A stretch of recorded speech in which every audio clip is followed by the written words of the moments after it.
saja, Kau saja.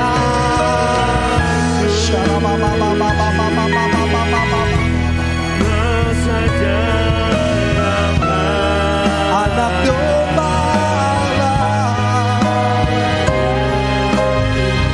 Kau layak terima glori. Yesus Kau Tuhan, Kau saja.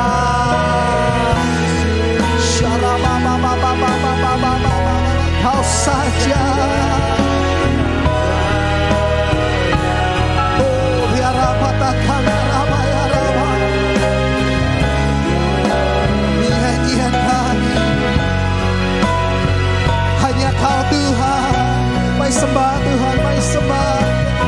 Nyanyikan nyanyian baru bagi Tuhan.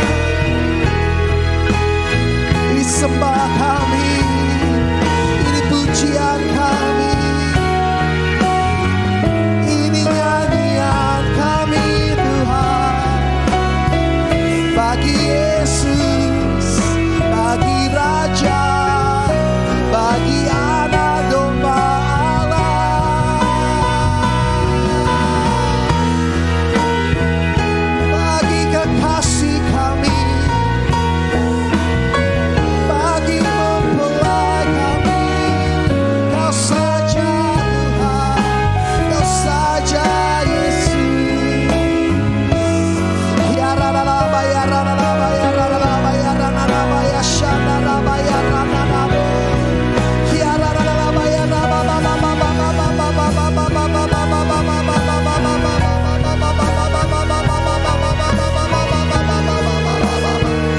ayo terus sembah.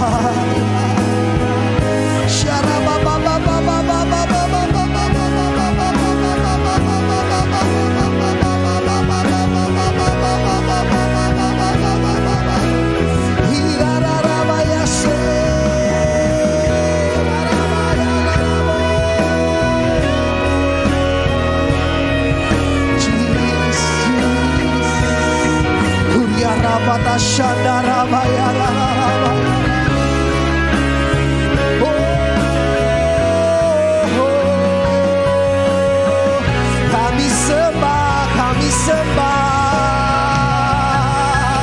Oh dia rabatakan rabaya shanda rabaya rabatakan rabaya raba. Huria rabata shanda rababa.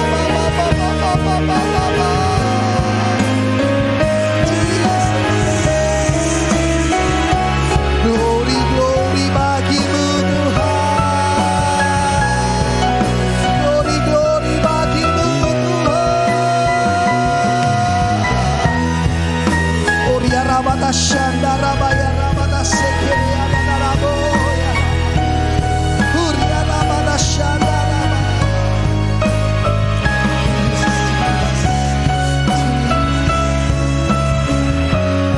Mari sambil kita bangkit berdiri bersama-sama, angkat kedua tanganmu, nyatakan Kau saja, Kau saja yang suci, Kau saja yang layak, Kau layak terima glori. Yesus Kau Tuhan, Kau saja yang suci, Kau saja yang layak, Kau layak terima glori. Hanya Kau Tuhan. Sekali lagi kita katakan Kau saja, Kau saja yang suci. Saya undang Ibu Gembala. Kau saja yang layak,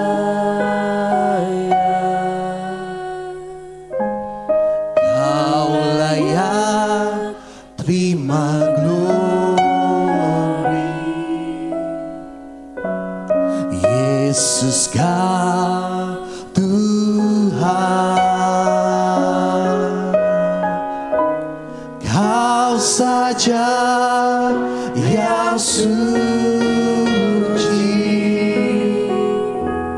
Kau saja yang layak, Kau layak terima glory, hanya Kau Tuhan.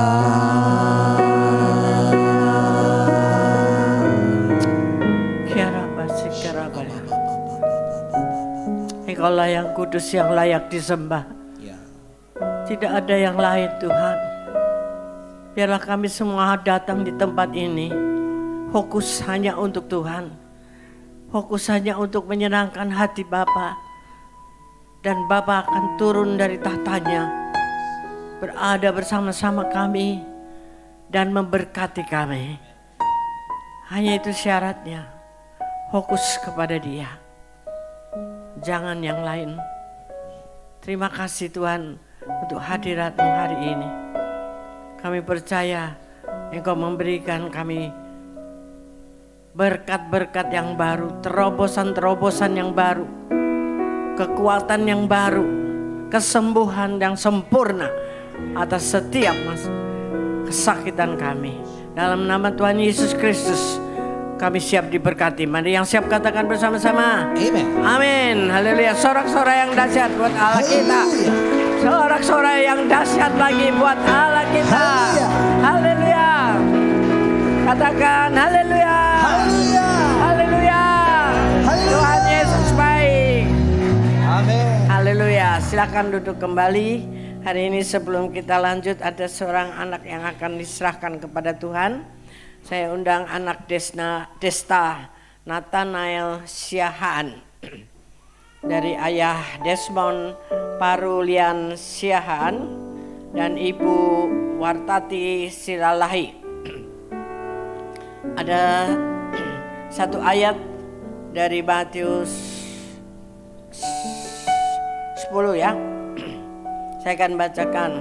Lalu orang membawa anak-anak kecil kepada Yesus supaya ia menjamah mereka. Akan tetapi murid-muridnya memarahi orang-orang itu. Ketika Yesus melihat itu, ia marah dan berkata kepada mereka, biarkan anak-anak itu datang kepadaku, jangan menghalang-halangi mereka. Sebab orang-orang yang seperti itulah yang empunya kerajaan Allah. Aku berkata kepadamu, sesungguhnya barang siapa tidak menyambut kerajaan Allah seperti seorang anak kecil, ia tidak akan masuk ke dalamnya. Lalu ia memeluk anak-anak itu dan meletakkan tangannya atas mereka. Ia memberkati mereka. Hari ini Desta Nathanael Siahaan diserahkan kepada Tuhan, dan selaku hamba Tuhan, aku menyerahkan engkau dalam nama Bapa, Putra dan Roh Kudus. Dan engkau memberkati anak ini menjadi anak yang takut akan Tuhan dan tumbuh sehat sempurna menjadi berkat bagi banyak orang. Berkati juga ibunya untuk boleh terus mendidiknya menjadi anak yang takut akan Tuhan. Mendidiknya dengan dasar-dasar firman Tuhan supaya iblis tidak akan mencuri anak ini dari hadirat Tuhan. Dalam nama Tuhan Yesus, engkau diberkati, dilindungi oleh malaikat-malaikat Tuhan. Haleluya. Amin. Puji Tuhan. Tuhan berkati ya.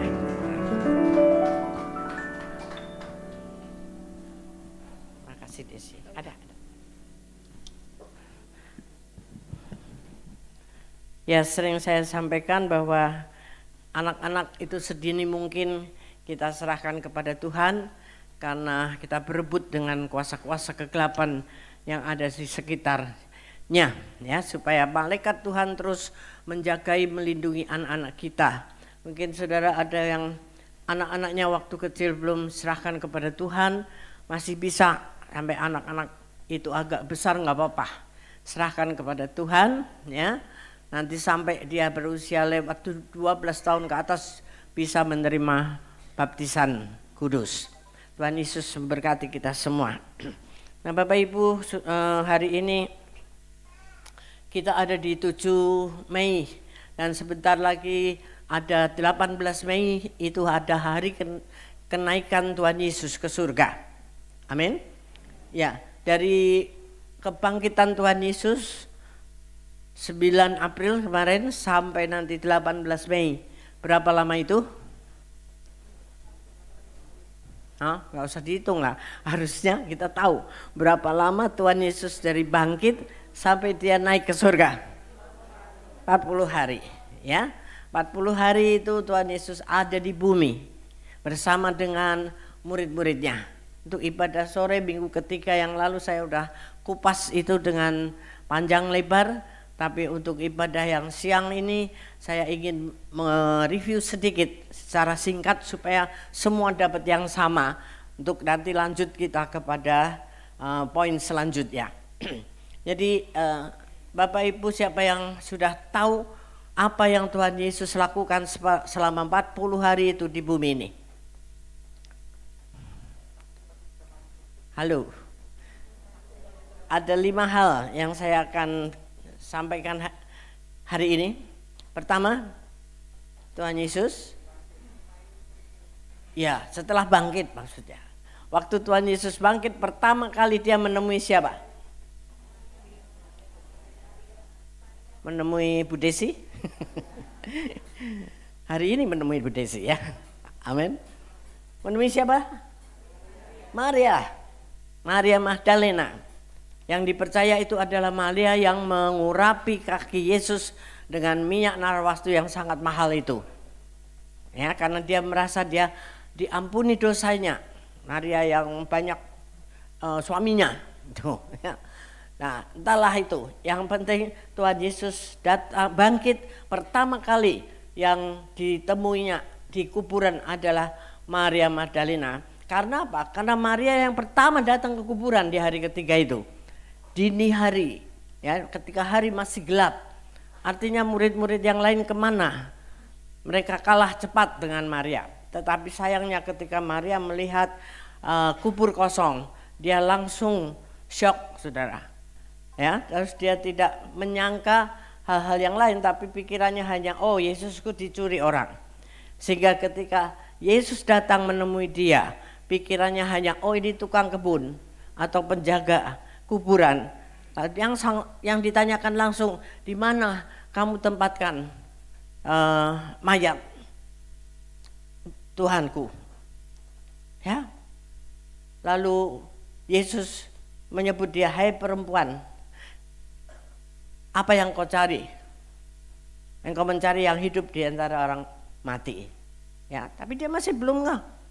Sampai 2 kali Yesus menyebut namanya Maria. Baru dia sadar, oh ini Yesus. Dia mau peluk Yesus tapi Tuhan Yesus bilang jangan, aku belum sampai kepada Bapakku. Itu saudara, yang pertama kali Yesus bangkit memenuhi apa yang dia katakan ketika bersama-sama waktu sebelum dia disalibkan. Tapi apa yang terjadi? Ini pertama, Maria tidak ngeh, malah dia pikir dicuri orang. Ya, begitu namanya disebut baru dia kenal itu suaranya. Ini penghambat pertama. Apa itu saudara? Fokus kepada masalahnya. Masalah dia apa? Oh Yesusku hilang. Padahal Yesus bangkit. Harusnya semua murid-murid yang ada tuh harusnya 3 hari itu menunggu-nunggu dong. Ya, kan Yesus selalu berkata aku bangkit di hari yang ketiga. Tidak ada satupun. Bahkan yang kedua, Tuhan Yesus menemui 2 muridnya yang berjalan menuju ke Emmaus. Mereka cerita-cerita sibuk viral beritanya tentang mayat Yesus hilang, kubur terbuka. Tapi mereka juga enggak ngeh bahwa Yesus itu bangkit. Ya, ketika Yesus tampakkan dirinya di antara mereka, mereka pun tidak sadar kalau itu Yesus. Ketika Yesus tanya, apa yang kamu ngomongin? Malah dia nuduh, oh hanya kamu ya yang gak tahu yang lagi heboh sekarang ini. Coba bayangin, ini Yesus saudara. Dan akhirnya mereka berjalan terus sampai diajak masuk ke rumah dan makan bersama-sama, memecahkan roti. Di situ dia baru terbuka matanya. Ada selubung yang menutupinya. Dikatakan oleh firman Tuhan. Nanti dibaca sendiri di Yohanes 20 untuk menyingkatkan waktu. Ya, ini yang saya sampaikan di minggu sore, minggu ketiga supaya semua bisa mengerti hal ini. Jadi 2 kali itu murid juga dia tidak ngeh bahwa itu Yesus. Lalu yang ketiga, murid-murid yang sedang berada di satu ruangan terkunci dan tiba-tiba Yesus hadir. Karena Yesus tubuh kemuliaan, dia tidak terbatas oleh penutup gedung, kunci dan sebagainya. Dia hadir, ya. Dia menampakkan dirinya kepada murid-muridnya. Yang saat itu tinggal 11 karena yang satu siapa? Yang enggak ada. Yang jual Yesus. Yudas, ngapain dia? Setelah jual Yesus, gantung diri.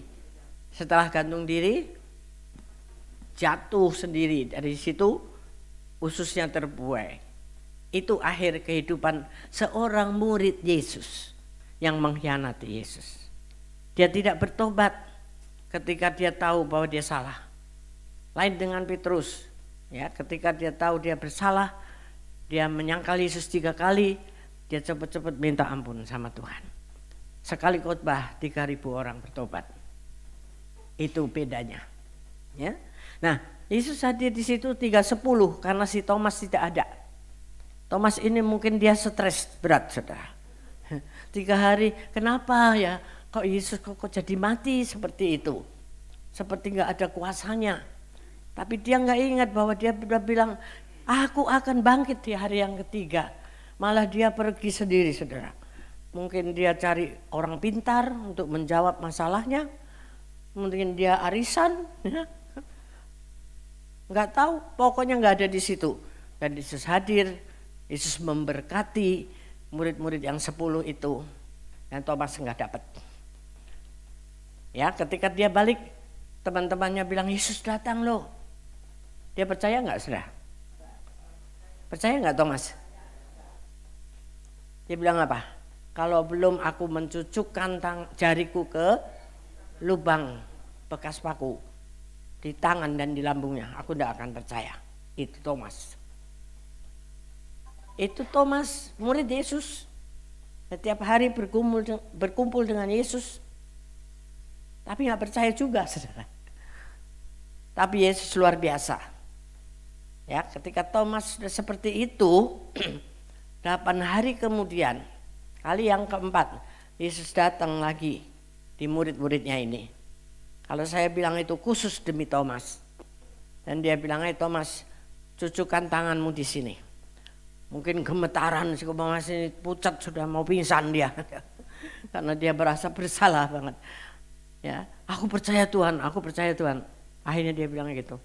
Tapi Tuhan bilang apa?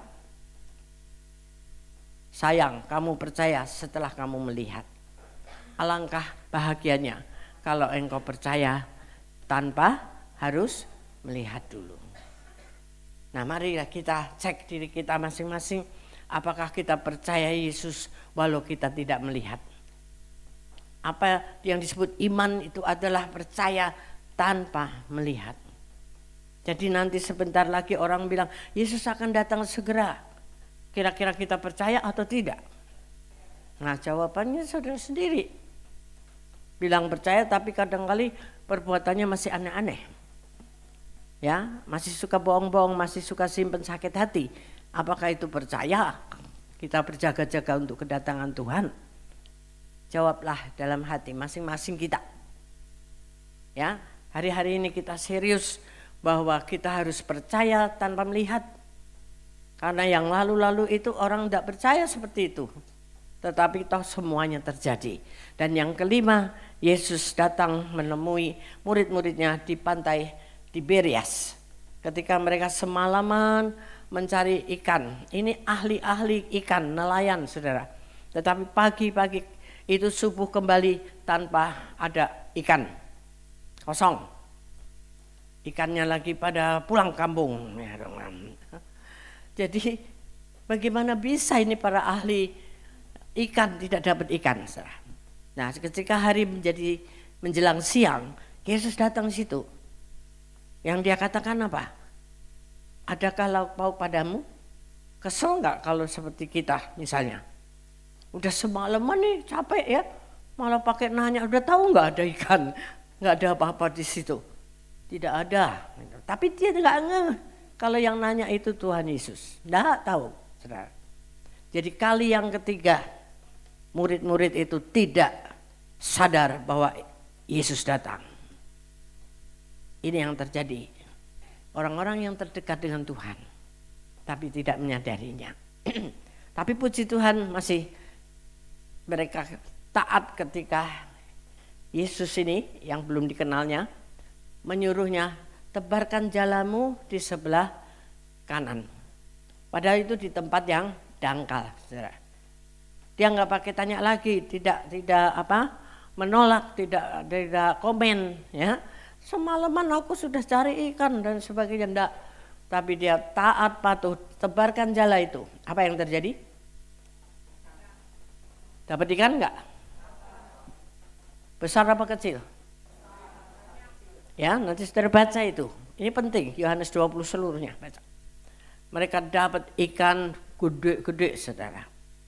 Bukan ikan-ikan gurame, cere, ya. Besar-besar, sekelas kakap lah itu. Dan jala itu sampai tidak kuat menariknya.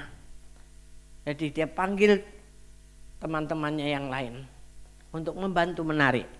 Ada berapa ekor, saudara? Ada yang tahu? Angka manis loh ini, angka manis. Jangan buat beli buntut ya. Berapa? 153. 153 ekor ikan besar-besar. Tapi jala itu tidak robek. Apa artinya? Mukjizat itu bisa terjadi, berkat itu bisa terjadi setiap saat ketika kita taat kepada Dia. Yang tidak mungkin menjadi mungkin. Di tempat yang cetek ada ikan gede-gede, 153 lagi. Dan anehnya tuh jala tidak robek. Baru akhirnya mereka disuruh bakar itu. Ayo kita makan bersama. Disitulah dia baru terbuka matanya. Itulah Yesus, pembuat mukjizat. Amin. Beri kemuliaan buat Tuhan kita. Mungkin ada di antara kita ada di salah satu titik dari 5 poin ini. Apakah engkau sedang fokus dengan masalah seperti Maria? Atau tidak percaya seperti Thomas? Atau tetap tidak menyadari, tidak memikirkan apa yang dikatakan Yesus sebelum dia mati, nganggap remeh firman perkataan Yesus bahwa aku akan bangkit lagi. Bodoh amatlah gitu kali ya. Nah, apakah itu yang terjadi pada kita? Coba hari-hari ini adalah peringatan 40 hari itu Tuhan ada di bumi. Saat-saat ini sampai 18 Mei nanti. Itu adalah peringatan itu.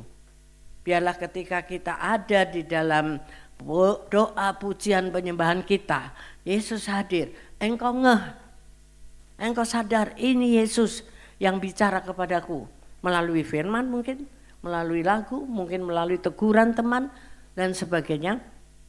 Jangan sampai enggak ngeh seperti murid-murid saat itu, supaya kita dapat terobosan yang baru. Amin. Nah, ini poin hari ini. Bagaimana kita mau mengalahkan tembok-tembok kita di depan. Setelah ini, setelah Yesus nanti naik ke surga, mencurahkan Roh Kudusnya, dipercaya ini gelombang ketiga, gelombang yang terakhir, yang terbesar. Apa yang kita mau lakukan lagi? Gini-gini aja kok, sama-sama aja. Ya karena kita meresponinya begitu-begitu saja. Mari kita melompat tembok dengan cara Tuhan. Apa tembok saudara hari ini? Apakah ada kekecewaan? Apakah ada sakit penyakit yang tidak bisa disembuhkan? Apakah ada keretakan keluarga yang menjadi tembok kita untuk kita menerima berkat Tuhan dan berdamai dengan Tuhan dan diri kita sendiri? Mari kita belajar di Yosua 6. Bagaimana Yosua itu mentaati perintah Tuhan untuk merobohkan tembok itu. 1-10 Yosua 6. Kita akan baca bergantian, saudara. Saya akan mulai ayat yang pertama dari Yosua 6. Perhatikan setiap ayat dari bacaan kita ini dengan sungguh-sungguh, ya. Segera bangun, tidak ada yang ngantuk hari ini, supaya engkau bisa melompat tembok dan menjarah apa yang ada di dalam Yeriko. Amin. Amin. Ya. Ya, saya mulai. Dalam pada itu Yeriko telah menutup pintu gerbangnya, telah tertutup kota itu karena orang Israel. Tidak ada orang keluar atau masuk. Ingat, Yeriko tertutup gara-gara Israel. Kunci semua, lockdown. Keluar nggak bisa, masuk nggak bisa. Ya, berikutnya bersama-sama.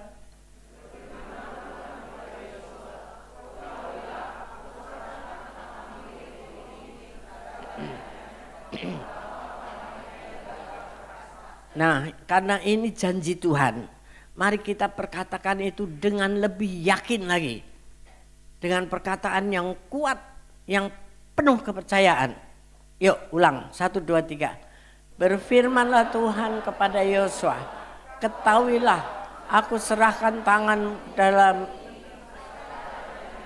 dan pahlawan-pahlawannya yang gagah perkasa. Yang setuju katakan amin. Siapa yang punya Yeriko, tembok-tembok penghalang penghambat hari-hari ini, perkatakan ini dengan imanmu. Tuhan yang janji, dia pasti menempati. Cuman caranya bagaimana? Ya, ayat 3. Haruslah kamu mengelilingi kota itu, yakni semua prajurit harus mengedari kota itu sekali saja. Demikianlah harus engkau perbuat 6 hari lamanya. Terus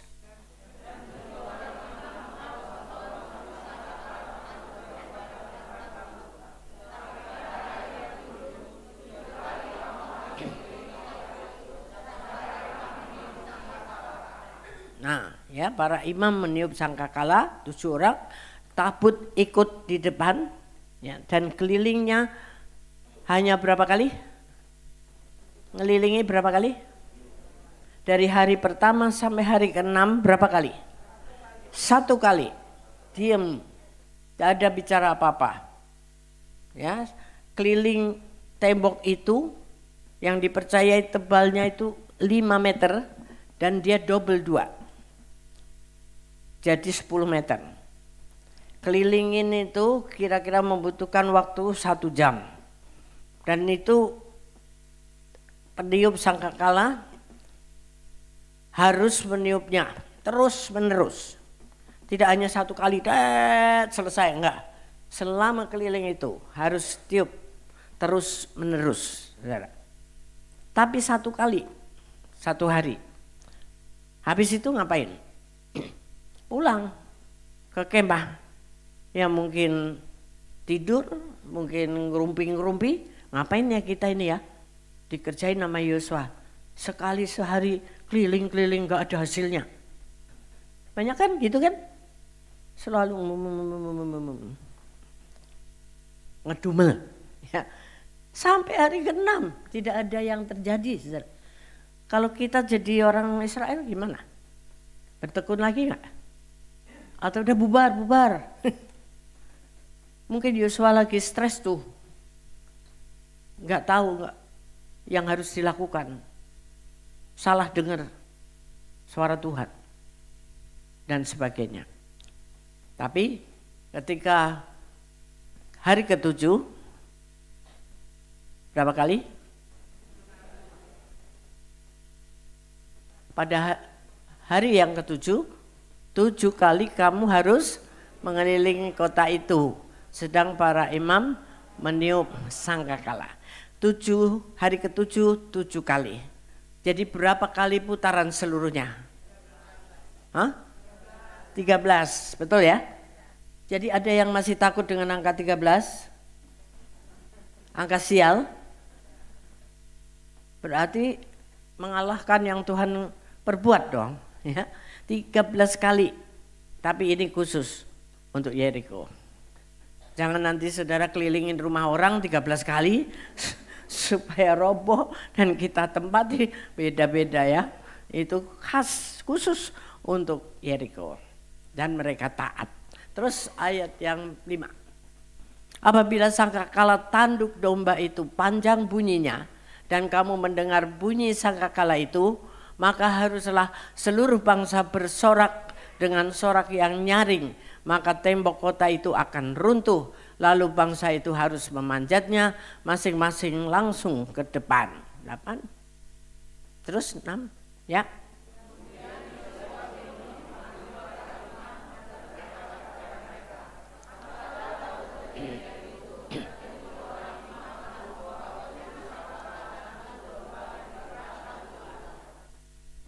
Dan kepada bangsa itu dikatakannya, majulah, kelilingilah kota itu, dan orang-orang bersenjata harus berjalan di depan tabut Tuhan.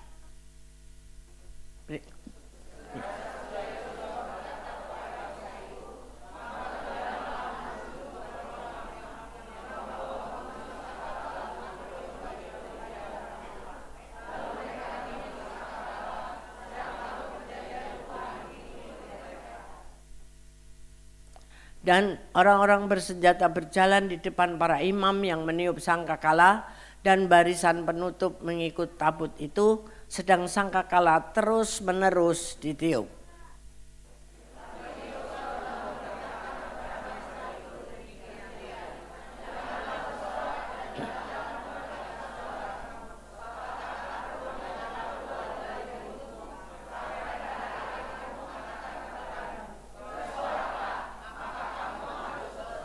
Ya, itu ya. Jadi pada putaran yang ketujuh itu baru Yosua akan memberikan komando, bersoraklah, baru engkau bersorak. Dan itu kan terjadi mujizatnya. Tembok itu yang setebal itu benar-benar roboh, saudara. Para ilmuwan ahli apapun tidak bisa mengerti bagaimana tembok itu bisa roboh. 5 meter kali 2, double 2. Dan reruntuhannya itu masih ada sebagian di sana. Lalu mereka mau tidak mau harus percaya bahwa itulah mujizat Tuhan yang terjadi. Nah, apa pelajarannya dari keliling, tiup sangkakala, bersorak? Ada 2 hal yang penting yang hari-hari ini Tuhan mau kita lanjutkan setelah Roh Kudus dicurahkan ini. Pentakosta ketiga. Untuk kita tuh tiup sangkakala. Tiup sangkakala itu pakai apa, saudara? Orang yang meniup trompet sangkakala pakai apa, saudara?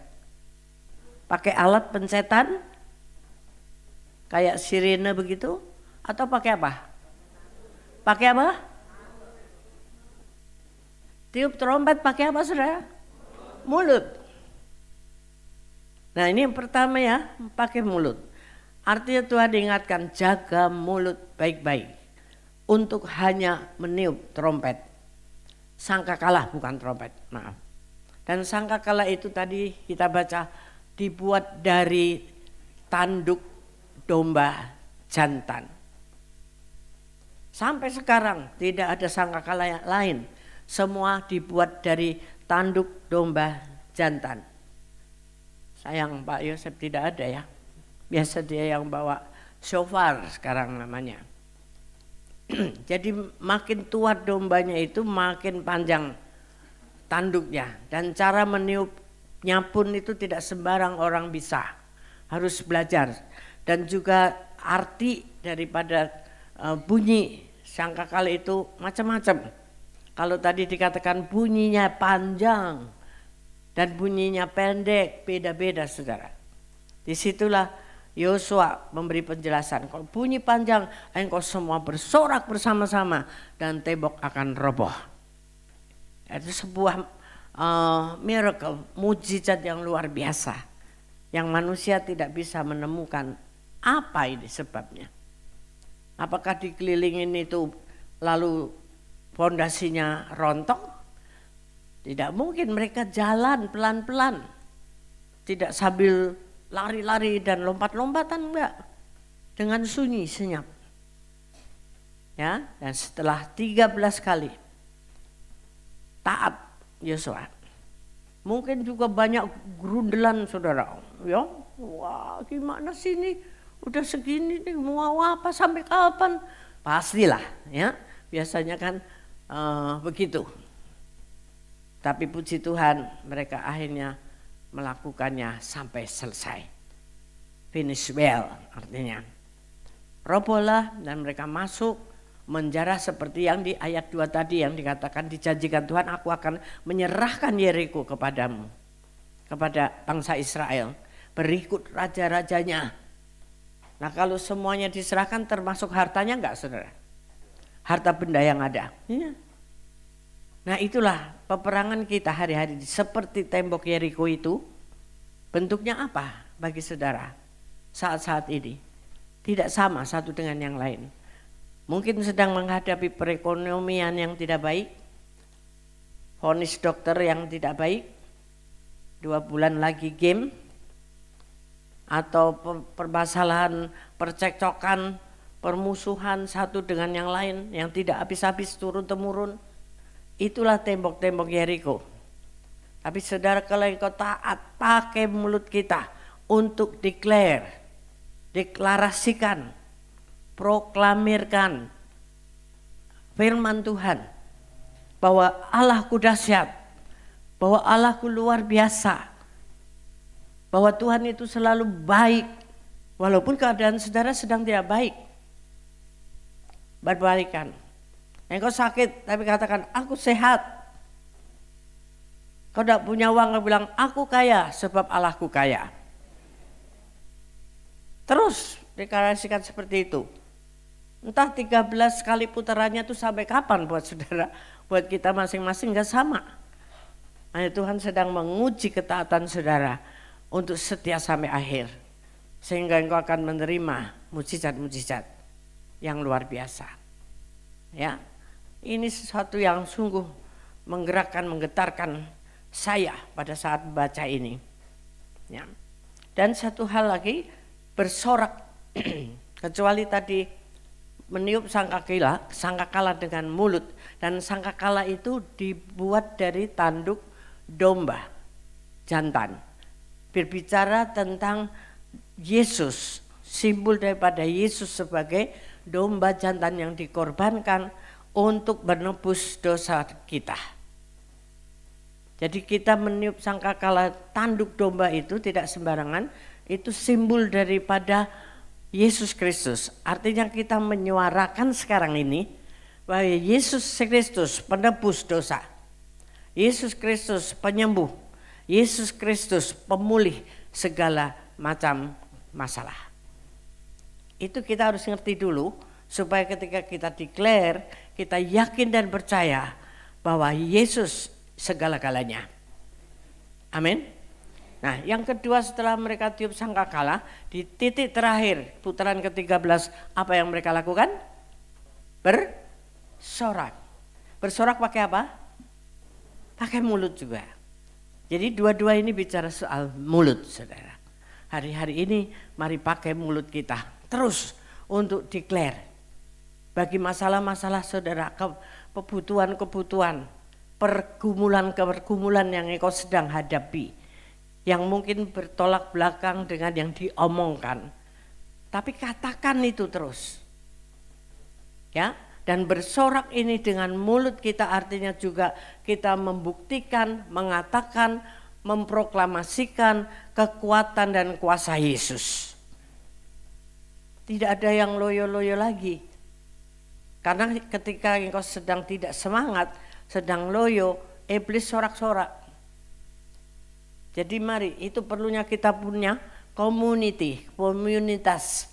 Kalau saudara ada di KUL, ada di WBI, itu bisa saring, ya, sumbu yang padam ini bisa dinyalakan, nyala lagi. Kalau ditinggal mati lagi, nyalakan lagi. Perlu ada komunitas lingkungan yang saling mendorong, encourage menyemangati satu dengan yang lain. Sudah mesti ada itu, karena kita tidak selalu kuat. Amin. Manusiawi kita tidak selalu kuat, iman kita bisa turun derajatnya. Tapi ketika kita punya teman-teman sepelayanan atau sekomuniti, ya, kelompok sel, kelompok doa, itu bisa saling mendukung, mendoakan.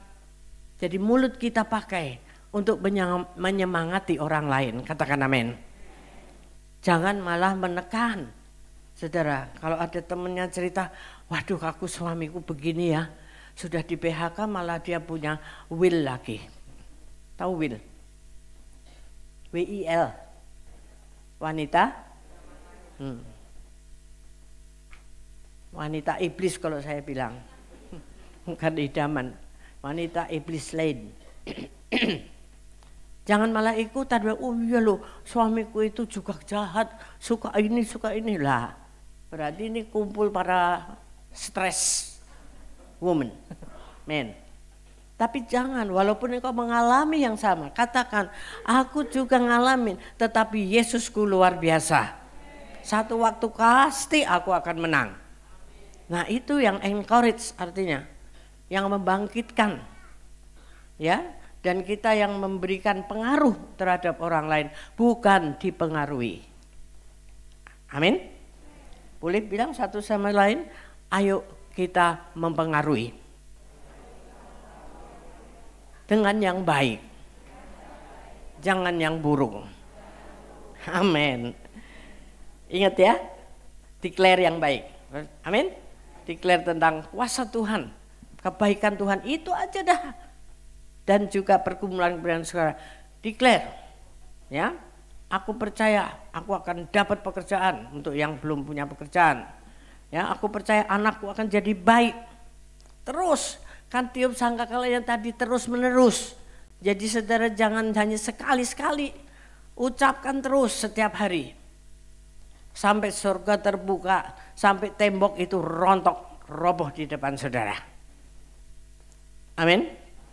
Setuju? Katakan amin lagi. Haleluya. Jangan amin-amin saja, tapi lakukanlah supaya engkau menerima mujizat, ya kan? Jadi itu yang kecil-kecil aja kita praktekkan setiap hari, ya. Nah, saudara, satu hal lagi yang ini jarang disentuh, Markus 15 ayat 36. Markus 15 ayat 36. Ikuti ya, mari kita baca pelan-pelan. Maka datanglah seorang dengan bunga karang, mencelupkannya ke dalam anggur asam, lalu mencucukkannya pada sebatang buluh dan memberi Yesus minum serta berkata, baiklah kita tunggu dan melihat apa Elia datang untuk menurunkan dia. Jadi saat itu Yesus ada di mana? Di kayu salib, antara hidup dan mati. Dia katakan, aku haus. Lalu saudara-saudara itu mencari batang buluh yang panjang untuk bisa memberikan kepada mulut Yesus. Tapi yang diberikannya apa? Itu bunga karang, saudara. Mungkin yang zaman-zaman old seperti saya, itu pernah lihat bunga karang. Ya, bunga karang itu bunganya karang.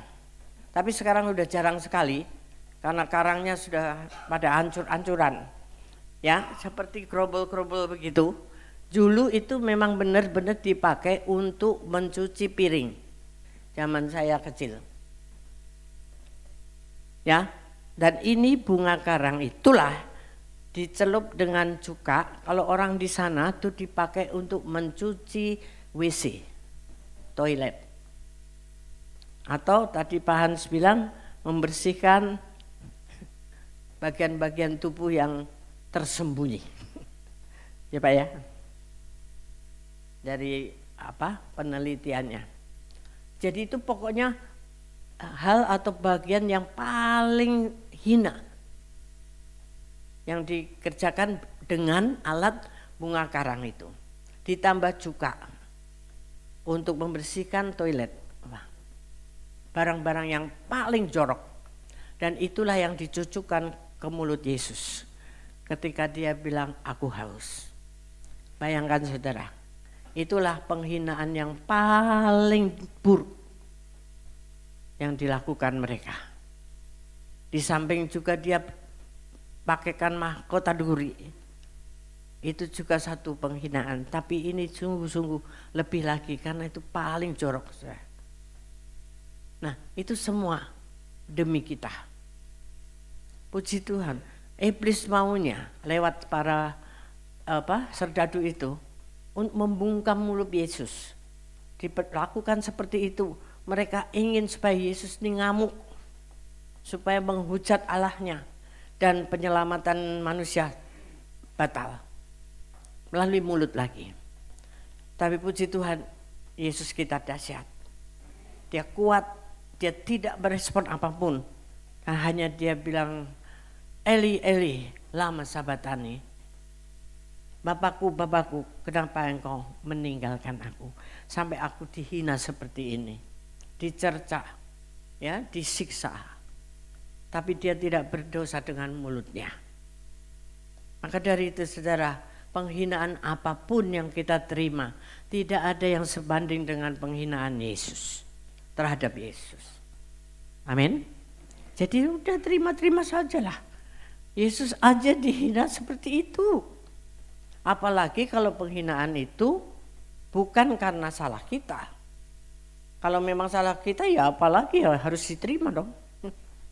Ya, kalau kita dihina, difitnah, dicaci gara-gara nama Yesus, gara-gara iman kita kepada Tuhan, ya harus bersyukur.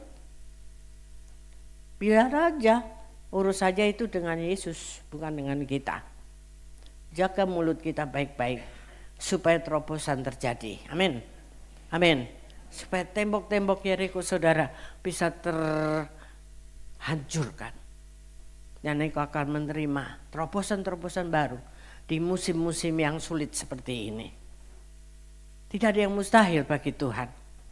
Kalau Yeriko pun roboh tanpa pakai alat apapun, apalagi masalah kita di zaman yang seperti ini. Tidak ada yang mustahil. Tapi taatlah dan berbicaralah yang baik dan benar.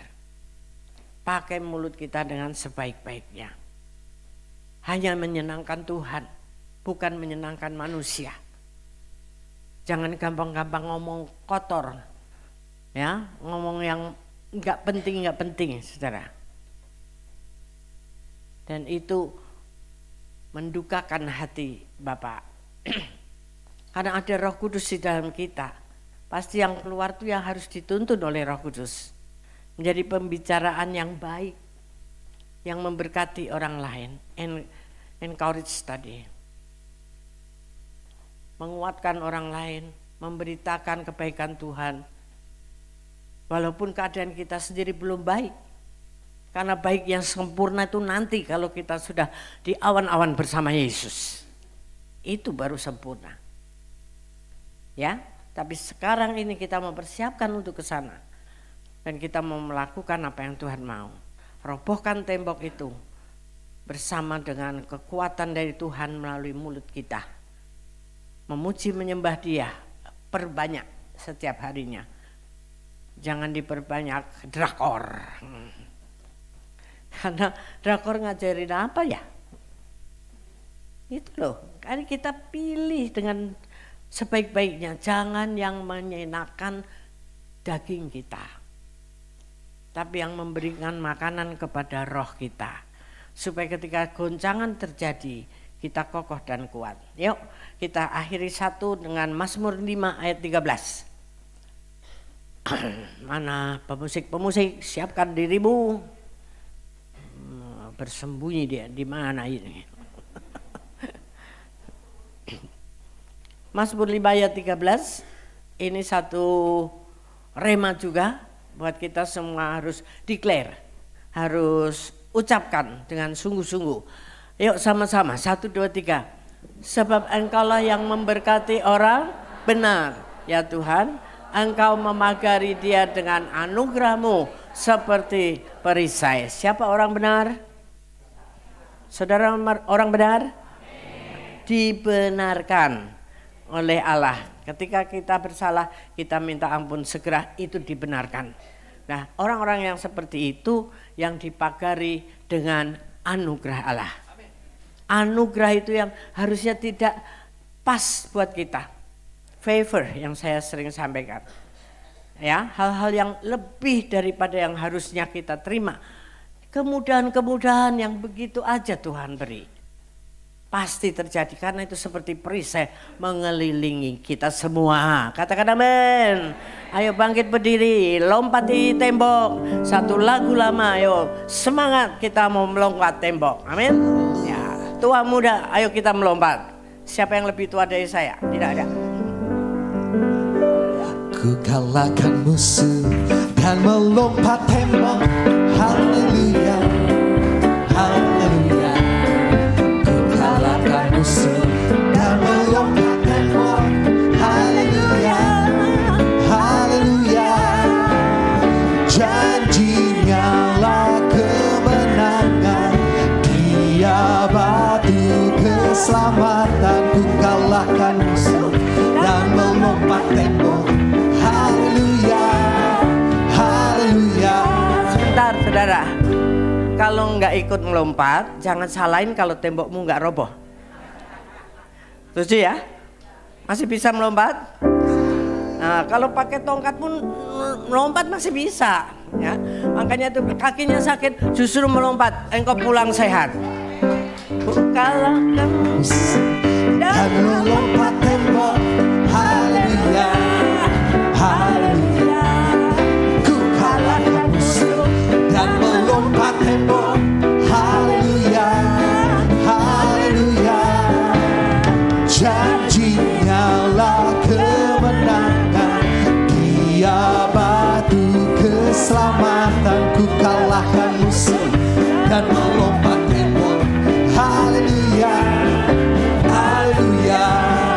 Ku kenakan jubah pujian, ku kenakan jubah pujian, dan segala bebanku pun lenyaplah. Ku kenakan jubah pujian, ku kenakan jubah pujian, ku kenakan jubah pujian, dan segala bebanku lenyaplah.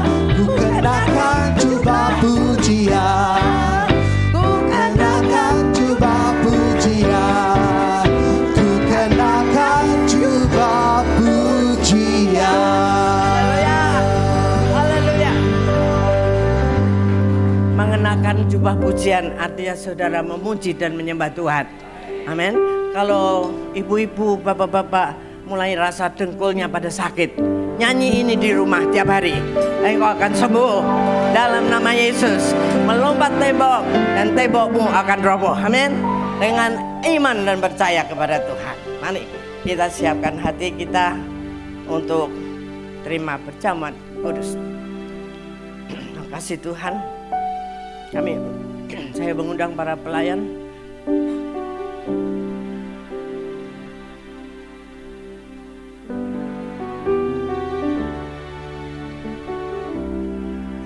Bapak, kami bersyukur untuk hari ini.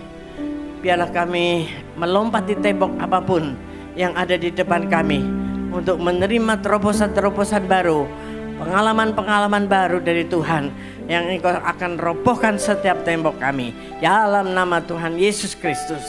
Terima kasih Tuhan, saatnya kami akan menerima perjamuan kudus ini, tubuh dan darah-Mu yang sudah dihancurkan bagi kami, dan kami boleh membereskan setiap hati kami untuk menerimanya dengan baik dan benar. Kuduskan setiap kami Tuhan, para pelayan dan juga jemaat-Mu, hamba-Mu juga, semuanya supaya kami layak untuk menerima ini. Dalam nama Tuhan Yesus Kristus. Haleluya. Amin. Mari silahkan duduk kembali. Sepanjang hidupku kau sepanjang hidupku kau sangat baik, dan nafasku memuliakan, menyanyikan kebaikan. Sepanjang hidupku, sepanjang hidupku kau sepanjang hidupku kau sangat baik, dan nafasku memuliakan, menyanyikan kebaikan-Mu Tuhan. Sepanjang hidupku kau sepanjang hidupku kau sangat baik, nafasku memuliakan, menyanyikan kebaikan-Mu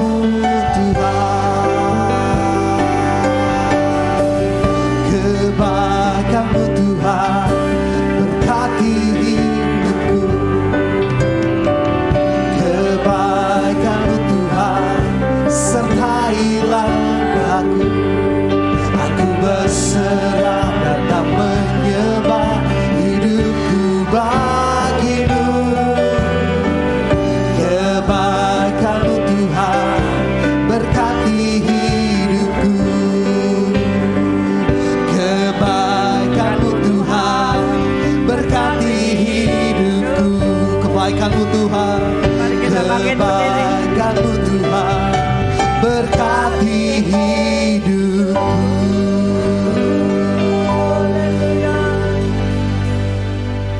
Apakah semua sudah menerima roti dan anggur?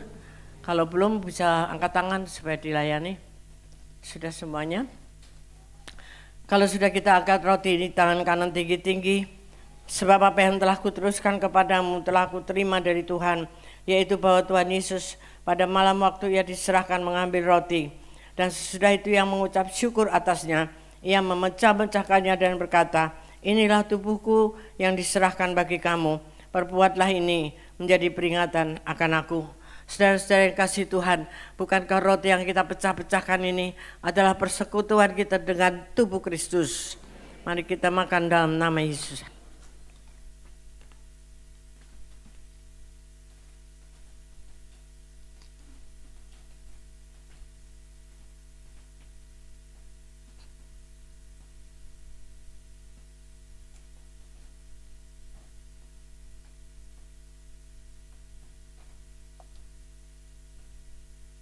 Angkat cawan di tangan kanan tinggi-tinggi.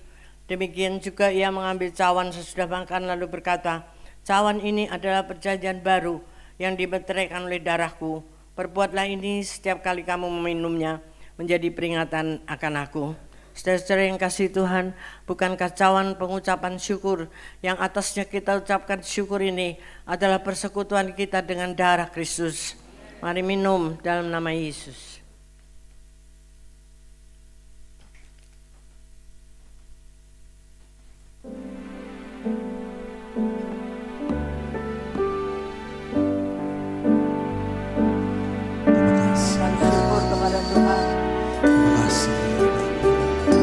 Terima kasih Tuhan,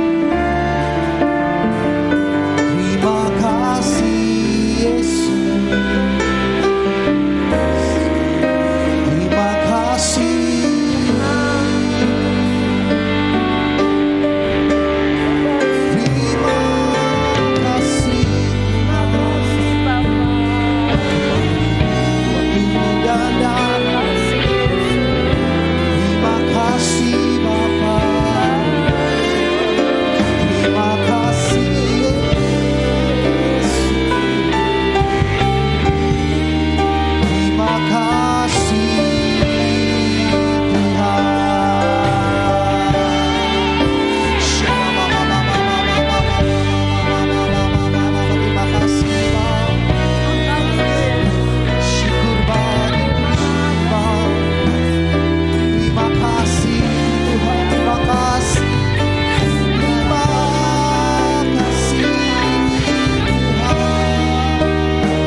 kasih untuk kebaikan-Mu Tuhan yang luar biasa dalam kehidupan kami.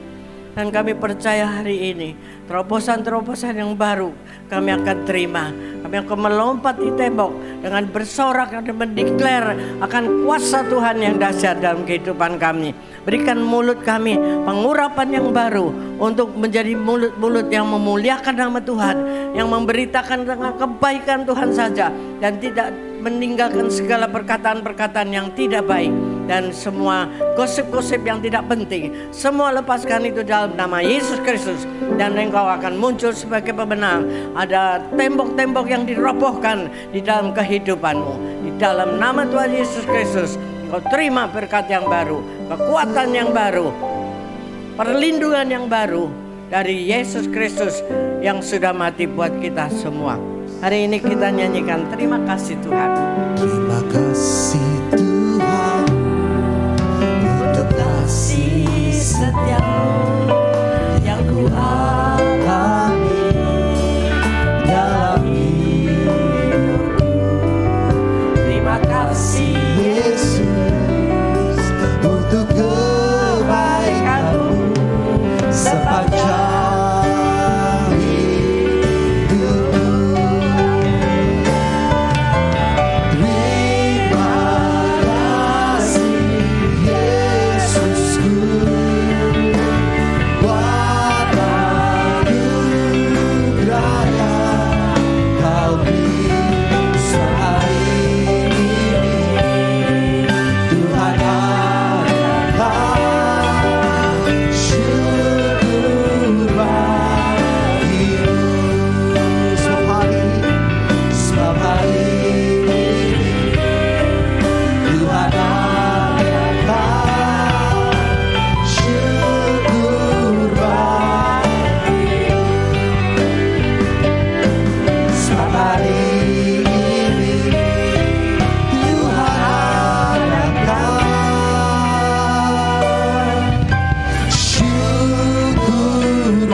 setiap hari ada syukur kepada Tuhan. Sehingga berkatnya akan terus mengalir berlimpah-limpah, dan engkau menjadi pohon yang tumbuh di tepi air, menjadi berkat bagi orang lain, dan semua masalahmu diselesaikan bersama Tuhan. Kiranya Tuhan memberkati engkau dan pulanglah dengan berkat Tuhan yang khusus, yaitu damai dan sejahtera yang berlimpah-limpah, kasih anugerahnya yang dahsyat dari dalam Allah Bapa di surga. Juga kita tetap selalu berjanji lebih intim lagi dengan Tuhan, dengan Roh Kudusnya di Pentakosta ketiga ini, hari ini sampai Tuhan datang kembali. Yang setuju katakan bersama-sama amin. Selamat hari Minggu, Tuhan memberkati. Bapak Saudara bisa bersatu sejenak mengucap syukur atas ibadah pagi siang hari ini.